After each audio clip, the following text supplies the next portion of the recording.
라고 하셨습니다. 역시나 전혀 앞으로 무엇을 위해서 투쟁을 하겠다, 투쟁을 하겠다는 말씀 많이 하시고 정부의 문제는 열심히 말씀하시는데 원격 진료가 문제다 말씀 많이 하시는데 앞으로 무엇을 위해서 어떻게 투쟁할 것인가는 제가 도무지 모르겠습니다. 또 하나는 최근에 오늘 계속 말씀이 나왔던 게 문재인 케어, 정부의 일반 강행 그리고 원격 진료, 최근의 문제가 원격 진료 말씀을 하시는데요.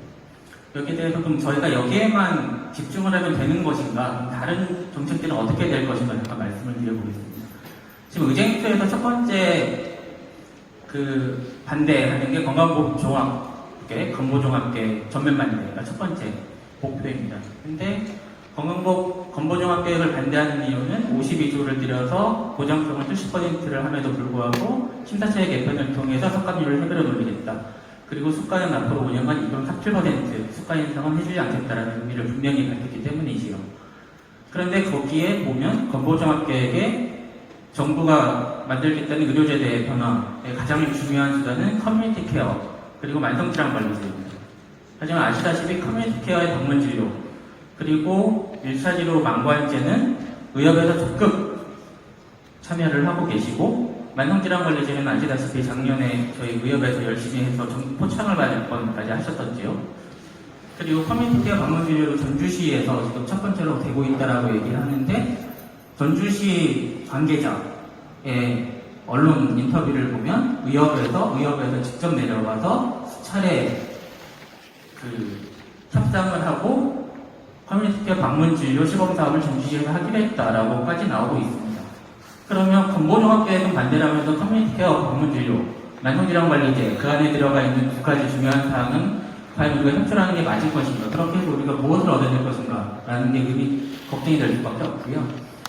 또 하나는 이 두 가지는 그냥 건보종합계획만에 있는 것뿐만이 아니라 지난 1월 28일 보건복지부 강능호 장관이 진찰료 정상화를 반대하면서 거부를 하면서 대신에 만성질환 관리제로 돈을 주겠다라고 얘기를 했었고 2월 1일 보건복지부에서 정식으로 보낸 의협 공문에도 수가 정상화는 거부를 하면서 만성질환 관리제, 방문진료 등을 통해서 돈을 대신 벌충해 주겠다라고 얘기를 했었습니다.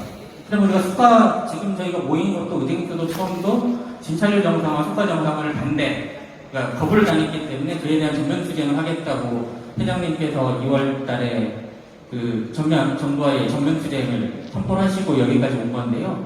근데 정부가 진찰료를 올려주지 않으면서 대신 주겠다는 당근을 계속 받아먹겠다고 하는 게 현재까지 슬프지만 의협의 행위였습니다. 그럼 앞으로 우리가 그거를 그대로 믿고 방문진료와 커뮤니티 케어를 계속 유지하는 상황에서 우리가 무엇을 위해서 투쟁할 것인가 다시 한번 고민해봐야 되고요. 원격 진료와도 이게 무관하지 않은 게 김용희 이사장이 있는 건강보험공단에서 커뮤니티 케어에 의협이 참여하겠다고 발표한 바로 다다음 날에 ICT 방문간호 시범사업을 커뮤니티 케어에 넣겠다라고 발표를 했습니다. 근데 거기에 보면 지금 진행되는 원격 진료 방문간호사가 방문을 해서 환자를 보고 필요한 경우 의사와 화상 연결을 통해서 진찰을 하게 하겠다라는 안이 분명히 들어가 있습니다. 근데 아직도 커뮤니티 케어 방문 진료는 의협에서 계속 진행 중입니다.